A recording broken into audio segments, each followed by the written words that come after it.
Welcome to Amjad academy. ये एक ऐसा चैनल है कि जहाँ पर आप 11th और 12th दोनों के ही useful educational videos physics, chemistry और मैथ्स, बायोलॉजी के हासिल कर सकेंगे। और आप जब भी चाहे इसको यूट्यूब से आ, देख सकेंगे। और उसी तरीके से जो क्लासरूम में हो रहा है उसको लिंक के ज़रिए आप तक भेजा जा रहा है। और आप जो है तो ये यूट्यूब की लिंक से इस चैनल को ज्वाइन हो जाएंगे। तो इस चैनल को आप सब लोग सब्सक्राइब कीजिए। इस चैनल के बारे में अपने दूसरे फ्रेंड्स को भी बोलिए और लिंक शेयर कीजिए, ताकि जिनको मौका नहीं मिल रहा जूम क्लास में ऐड होने का, वो लोग भी लिंक के ज़रिए ये वीडियोस को देख सकते हैं। तो पिछला जो मेरा वीडियो था उसमें हमने नए चैप्टर की शुरुआत की है, मैकेनिकल प्रॉपर्टीज ऑफ सॉलिड्स। और उसके अंदर हमने इलास्टिसिटी, ये जो प्रॉपर्टी है इसकी शुरुआत की है। मैकेनिकल प्रॉपर्टीज में हमारे 11th के सिलेबस के हिसाब से दो मैकेनिकल प्रॉपर्टीज है, एक इलास्टिसिटी है और दूसरा फ्रिक्शन है। लेकिन कोविड-19 के चलते जो सिलेबस रिड्यूस किया गया है उसमें से फ्रिक्शन का पार्ट डिलीट कर दिया गया है और हमको सिर्फ अभी इस ईयर की हद तक इलास्टिसिटी ही पढ़ना है। लेकिन मैं फ्रिक्शन पर भी वीडियो बनाऊंगा, दोनों भी वीडियो मैं यूट्यूब पर डालूंगा और आपने मेरे एकेडमी के चैनल के थ्रू ये वीडियोस को इस्तेमाल करना है और आप आसानी से सारे कंसेप्ट्स समझ लेंगे। तो पिछले वीडियो लेक्चर में मैंने आपको इलास्टिसिटी, इलास्टिक बॉडी, प्लास्टिसिटी और प्लास्टिक बॉडी ये चीज़ें समझाया था। अब जो अंडरलाइनिंग पॉइंट है मेरे पिछले लेक्चर का, हम इलास्टिसिटी पर अभी जोर देंगे फिलहाल।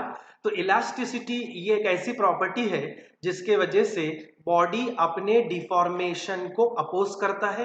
ये एक चीज रहेगी कि body opposes the change in its shape size, that is opposes the deformation produced in it.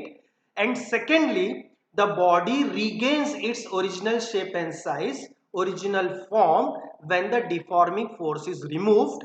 This is because inside the body internal restoring forces have been developed, and these forces are responsible to bring back the body to its original form, to its original shape and size. तो elastic body में ये deformation की वजह से dimensions change होंगे, shape size change होंगे, दोनों भी चेंज हो सकते हैं। लेकिन जब ये डिफॉर्मिंग फोर्स हटा दिए जाए तो बॉडी जो है तो अपने ओरिजिनल शेप और साइज और ओरिजिनल डायमेंशंस में वापस आ जाता है, क्योंकि उसके अंदर इंटरनल रेस्टोरिंग फोर्स पैदा होते हैं। ये इंटरनल रेस्टोरिंग फोर्स रिस्पॉन्सिबल है बॉडी को वापस से अपने ओरिजिनल शेप और साइज में लाने के लिए। तो इसका मतलब यह है कि इलास्टिसिटी प्रॉपर्टी का मरकज जो है वो है internal restoring force. Internal restoring force अगर प्रॉपर सही अमाउंट में बने तो बॉडी इलास्टिक रहेंगी, और इंटरनल रेस्टोरिंग फोर्स कम बनेंगे तो बॉडी रहेंगी प्लास्टिक बॉडी, और उसके अंदर प्रॉपर्टी रहेंगी प्लास्टिसिटी। चलिए, तो इलास्टिसिटी से ताल्लुक रखने वाले दो टर्म्स हैं हमारे पास। पहला टर्म है स्ट्रेस और दूसरा टर्म है स्ट्रेन। स्ट्रेस और स्ट्रेन। तो फिलहाल हम स्ट्रेस की स्टडी करेंगे। तो स्ट्रेस का सिंपल सा डेफिनेशन ये है, स्ट्रेस क्या है, इलास्टिक बॉडी के अंदर जो स्ट्रेस है उसको हम कैसे डिफाइन करते हैं। इलास्टिसिटी से ताल्लुक रखने वाला ये जो टर्म है स्ट्रेस, इसको हम इस तरह डिफाइन करते हैं कि it is defined as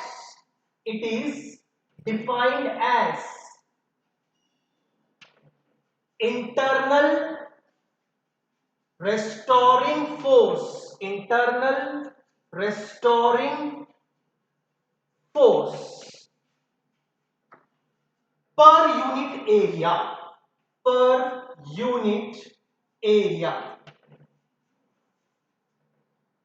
It is defined as, stress is defined as internal restoring force per unit area, ये इसका डेफिनेशन है। तो बॉडी के अंदर जो रेस्टोरिंग फोर्स डेवलप हुए हैं उसमें यूनिट एरिया, उस बॉडी का अगर यूनिट एरिया जो लिया जाए तो यूनिट एरिया में जितने भी इंटरनल रेस्टोरिंग फोर्स डेवलप होंगे उसको हम कहेंगे स्ट्रेस। तो ये डेफिनेशन के मुताबिक स्ट्रेस का फॉर्मूला बन जाएगा, stress is equal to internal restoring force upon area. अब एरिया कौन सा लेना है ये डिपेंड करेगा कि हमने फोर्स किस एरिया को लगाया है, क्रॉस सेक्शनल एरिया को लगाया है या फिर टेंजेंशियली लगाया है, उसके ऊपर से तय होगा ये area.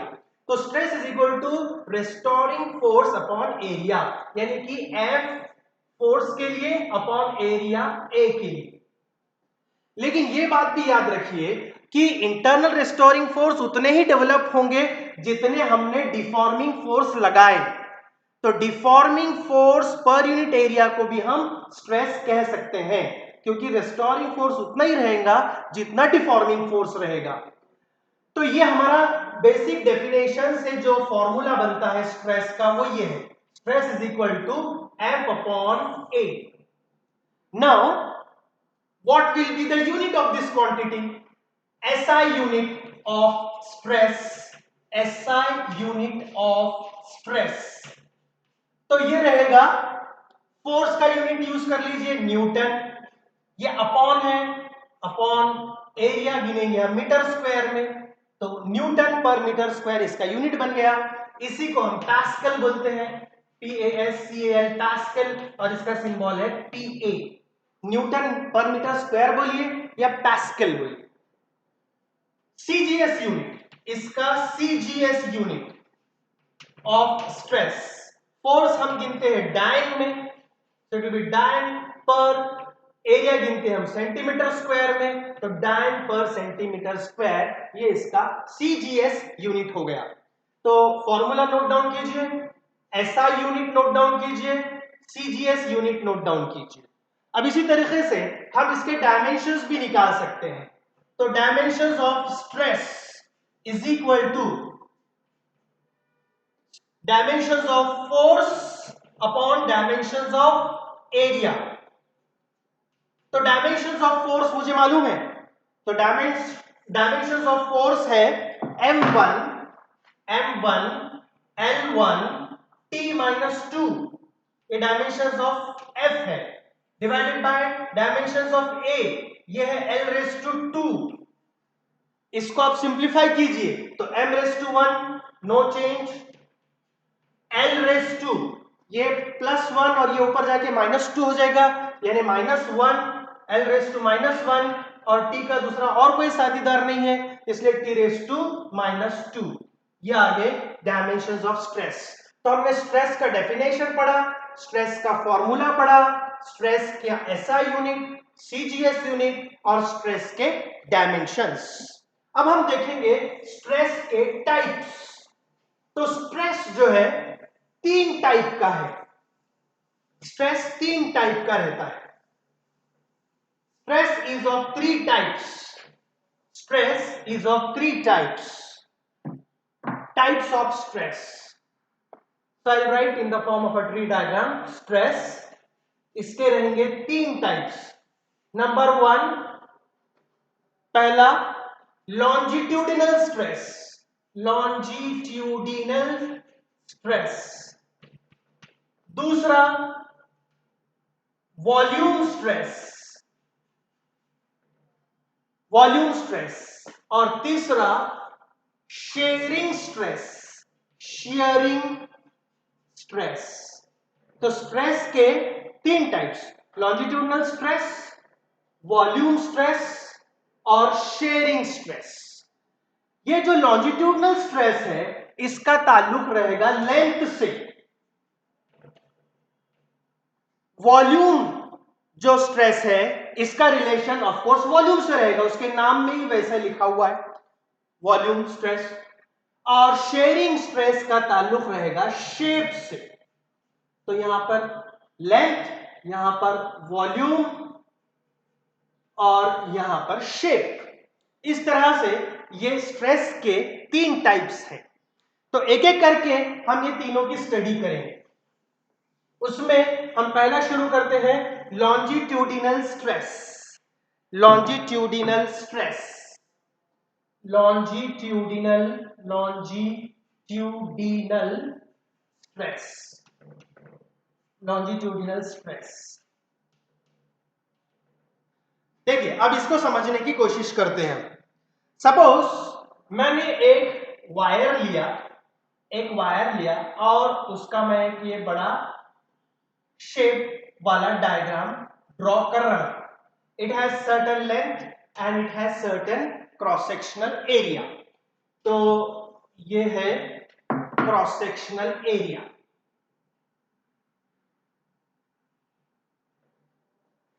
It has certain length. Say capital L is the original length. Capital L is the original length. अब ये इसके दो क्रॉस सेक्शनल एरिया है।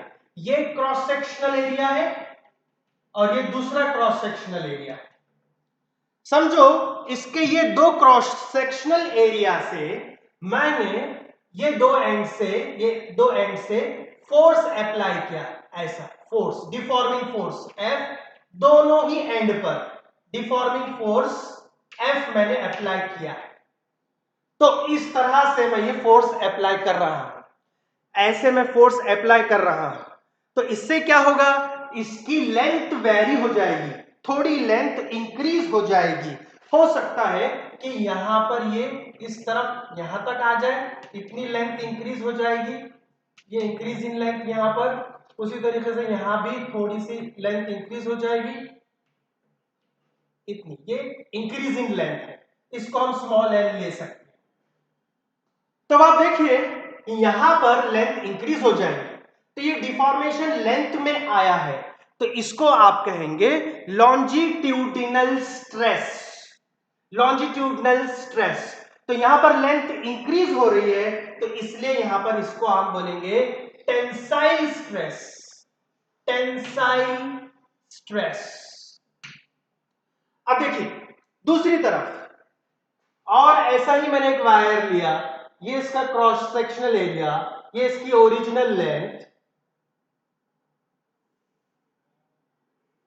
ये क्रॉस सेक्शनल एरिया यहां से ये, और ये उसकी original length, capital L original length.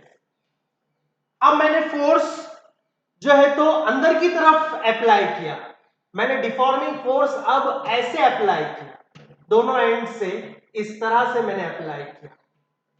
इससे इसकी लेंथ तो डिक्रीज हो जाएगी। हो सकता है कि अब जो नई लेंथ है वो यहां पर आ जाएगा और ये कॉम्प्रेस हो जाएगा, यहां पर ये आ जाएगा। वापस से ये जो रहेगी, ये रहेगी change in length, small L. कितनी चेंज इन लेंथ रहेगी? Small L. ये small L change in length.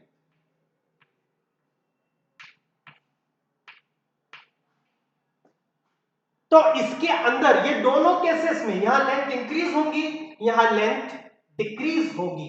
तो जब लेंथ इंक्रीज होती है तो उसको आप बोलेंगे टेंसाइल स्ट्रेस। और अब यहां इस केस में लेंथ डिक्रीज हो रही, लेंथ रिड्यूस हो रही, तो इसको आप कहेंगे,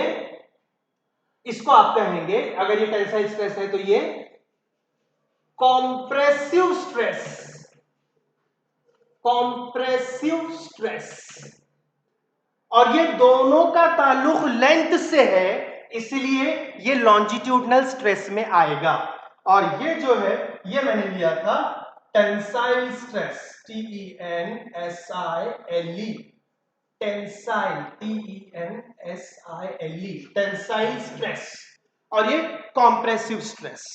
if there is increase in length then it is tensile stress, if there is decrease in length then it is compressive stress. और if there is change in length, in general change in length, तो फिर वो रहेगा longitudinal stress। तो longitudinal stress का definition ये रहेगा, longitudinal stress का डेफिनेशन ये रहेगा, we will define, it is defined as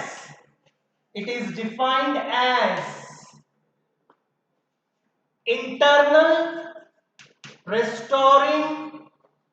restoring force per unit cross sectional area, per unit cross sectional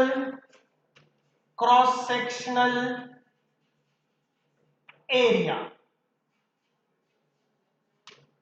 internal restoring force per unit cross sectional area, मतलब आपको ये वाला एरिया लेना पड़ेगा, ये रहेगा क्रॉस सेक्शनल एरिया, ये क्रॉस सेक्शनल एरिया, इसमें ये वाला एरिया, इसमें भी ये वाला एरिया, तो ये एरिया ए लेना पड़ेगा और ये फोर्स एफ। तो इस वजह से इसका फॉर्मूला जो बनेगा लॉन्जिट्यूडिनल स्ट्रेस का, longitudinal stress is equal to internal restoring force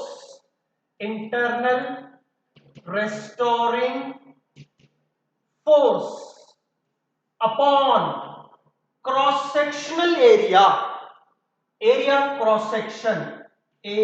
of cross section, CS यानी कि क्रॉस सेक्शनल एरिया, ये वाला है, ये कर्व्ड एरिया रहता है, ये भी कर्व्ड एरिया रहेगा, लेकिन आपको लॉन्जिट्यूडिनल स्ट्रेस में क्रॉस सेक्शनल एरिया लेना है। यूनिट डायमेंशन जनरल जो स्ट्रेस का रहेगा वही इसके भी यूनिट्स और डायमेंशंस रहेंगे। ये था हमारा पहले टाइप का स्ट्रेस, लॉन्जिट्यूडिनल स्ट्रेस। अब दूसरे टाइप के स्ट्रेस की तरफ आते हैं, वो है वॉल्यूम स्ट्रेस।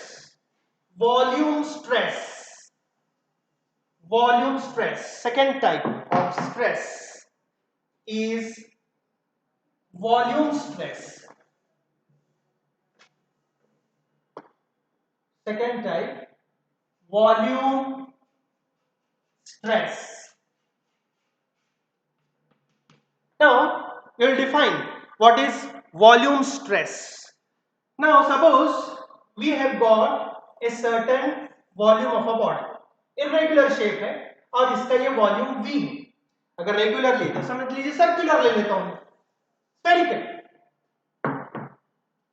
इस तरह से ये वॉल्यूम है, ये वॉल्यूम V है किसी बॉडी का, और आप इसको जो है तो इसके एंटायर सरफेस एरिया पर फोर्स अप्लाई कर रहे, नॉर्मल डायरेक्शन, चारों तरफ से, हर तरफ से फोर्स आप अप्लाई कर रहे हैं, तो इसके वजह से इसका जो वॉल्यूम है वो डिक्रीज हो जाएगा। हो सकता है कि उसका वॉल्यूम इतना डिक्रीज हो जाएगा और ये वॉल्यूम इतना हो जाएगा, यानी कि ये वॉल्यूम चेंज इन वॉल्यूम है, ये इतना जो वॉल्यूम है ये चेंज इन वॉल्यूम, जिसको हम बोलते हैं डीवी। ये डीवी चेंज इन वॉल्यूम है, और ये पहले वॉल्यूम V था, टोटल वॉल्यूम V था, अब ये हो गया V माइनस डीवी। तो whenever there is change in volume, then such a stress is called as volume stress. And here, to understand that, we have taken a volume V and we have applied force on its entire surface area, so that the volume now decreases to V dV, and dV is the change in volume. तो तब हम volume stress को बोलेंगे, volume stress is equal to, it is defined as normal applied force, या फिर इसको मैं बोलूं इंटरनल रेस्टोरिंग फोर्स, इंटरनल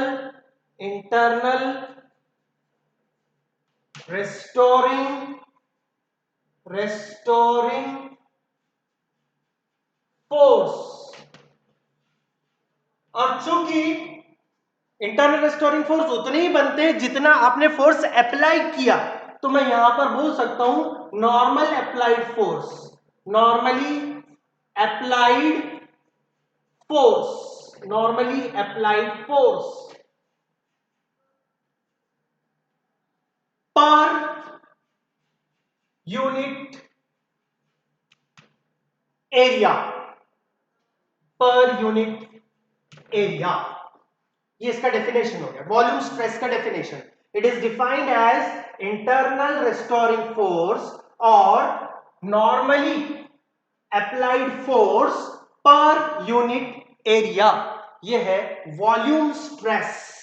तो वॉल्यूम स्ट्रेस का फॉर्मूला हम लिख लेते हैं। वॉल्यूम स्ट्रेस इज इक्वल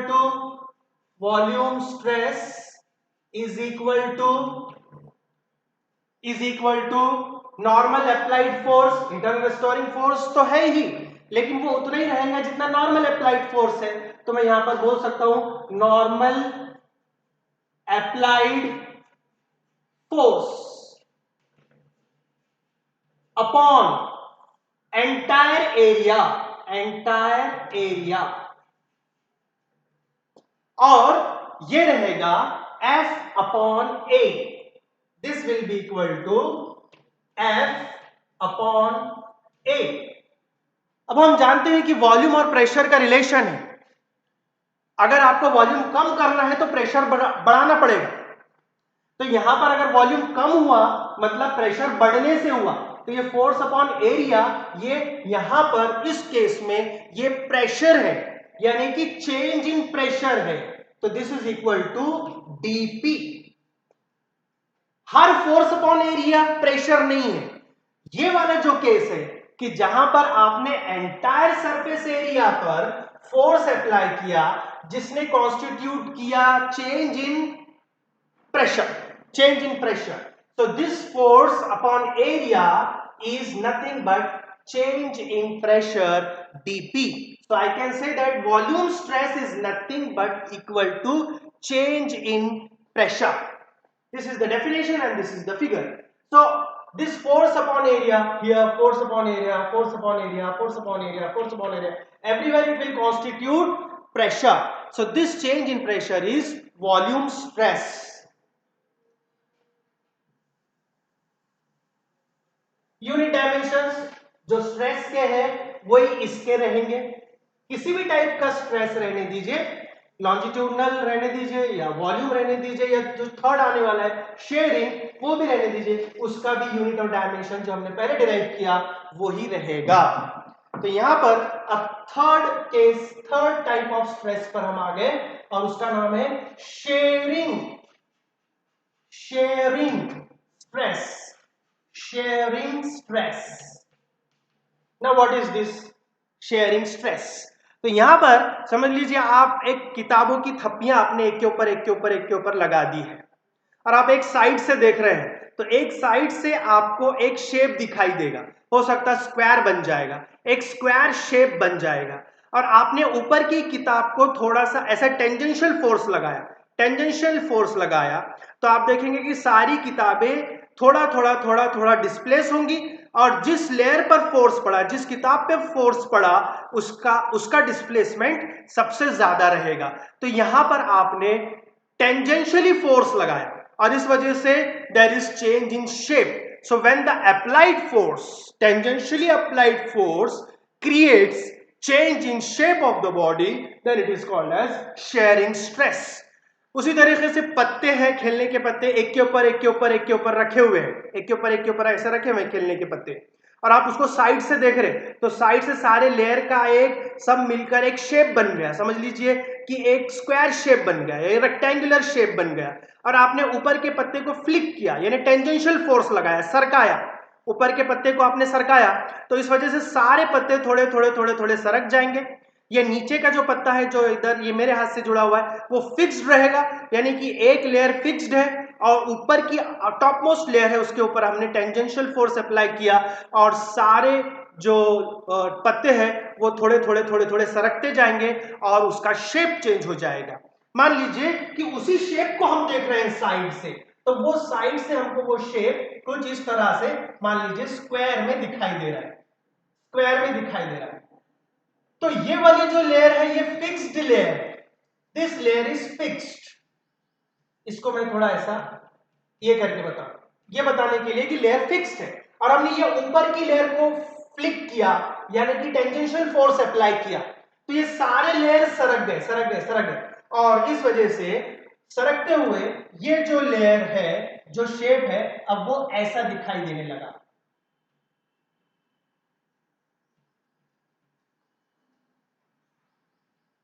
अब आप देखेंगे कि शेप भी चेंज हो गया और लेयर्स भी सारे डिस्प्लेस्ड हो गए। जो सबसे करीब थी फोर्स के, उसका डिस्प्लेसमेंट सबसे ज्यादा, और जो नीचे की लेयर है उसका सबसे कम डिस्प्लेसमेंट, यानी जीरो डिस्प्लेसमेंट हुआ इसका। तो यहां पर ये जो है, ये है लैटरल डिस्प्लेसमेंट। इसको हम x ले सकते हैं, इसको कहते हैं lateral displacement of the layer. और हमने इस तरह से ये टेंजेंशियल फोर्स लगाया था, टेंजेंशियल फोर्स लगाया था, tangential force, tangential force apply किया था। और ये lateral displacement of the layer है, और lateral displacement of the layer है। और ये जो डिस्टेंस है, ये जो डिस्टेंस है, यह है distance of the displaced layer from the fixed layer. हो सकता है हम इसको L ले लें, तो ये L से रिप्रेजेंट करता हूं मैं, L से, राइट।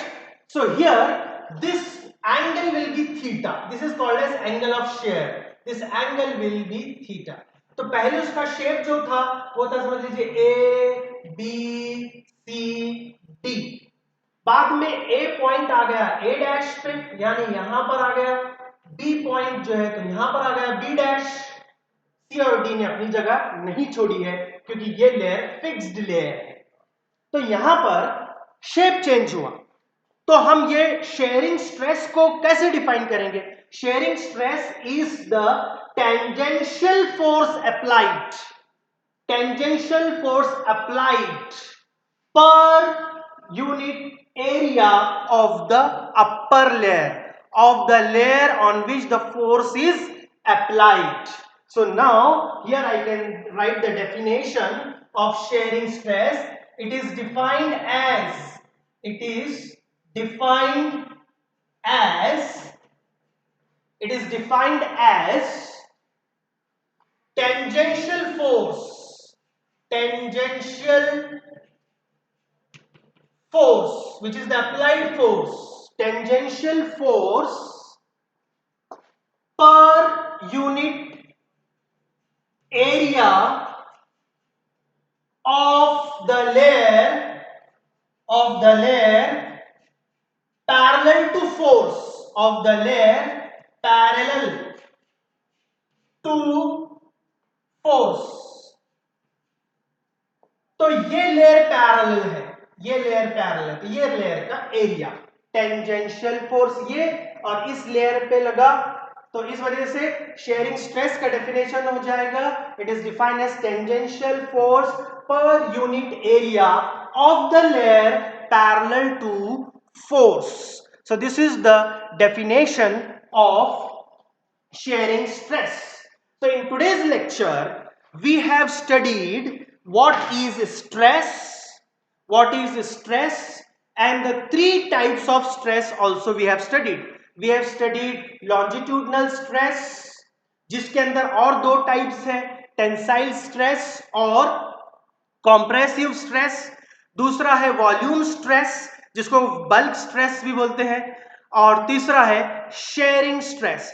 स्ट्रेस के बारे में हमने उसका फॉर्मूला और उसके यूनिट, उसके डायमेंशंस ये पूरी तरह से देख लिए, और तीनों टाइप के जो स्ट्रेस है उनके भी डेफिनेशन, उनके फिगर्स और उनके फॉर्मूलेस भी हमने देख लिए हैं। तो यहां पर मैं लास्टली ये जो शेयरिंग स्ट्रेस है, शेयरिंग स्ट्रेस का फॉर्मूला लिख देता हूं।